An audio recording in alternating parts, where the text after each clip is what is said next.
আজকে আমরা একটি ডিমের জাদু নিয়ে হাজির হয়েছি, যেখানে কিনা একটি পাত্রে ডিম ভেসে থাকবে আর একটি পাত্রে ডিম ডুবে যাবে। সেটা আমরা একটু দেখার চেষ্টা করি। আমি প্রথমে দুটি পাত্র নিয়েছি, একটি পাত্রতে সল্ট যা লবণ দিয়েছি, লবণ দিয়ে সেটা মিশ্রণ করে রেখেছি, এবং আরেকটি পাত্রতে শুধু আমি লবণ দিইনি, শুধু পানি রেখেছি।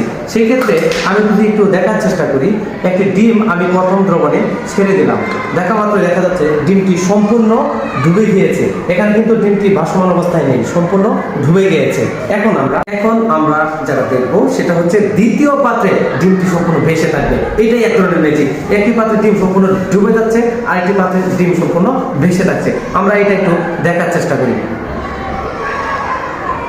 দেখা যাচ্ছে কি ডিমটি সম্পূর্ণ কি বেশ ভাসমান অবস্থায় রয়েছে। প্রথম পাত্রে ডিমটি কি সম্পূর্ণ ডুবে গিয়েছিল, দ্বিতীয় পাত্রে কি সম্পূর্ণ ডিমটি কি ভাসমান অবস্থায় রয়েছে। এ থেকে আমরা যেটা এক্সপেরিমেন্ট করতে পারি সেটা হচ্ছে একটি পাত্রে লবণ দিয়েছি, আরেকটি পাত্রে লবণ দিইনি। এই পাত্রের ঘনমাত্রা বেশি এবং এই পাত্রের ঘনমাত্রা কম। এই পাত্রের ঘনমাত্রা বেশি থাকার কারণে ডিমটি কি ভাসমান অবস্থায় রয়েছে। ভিডিওটি কেমন লেগেছে? যদি সবাই ভালো লেগে থাকে সবাই শেয়ার এবং লাইক এবং ফলো দিয়ে পাশে থাকবেন। সবাইকে ধন্যবাদ।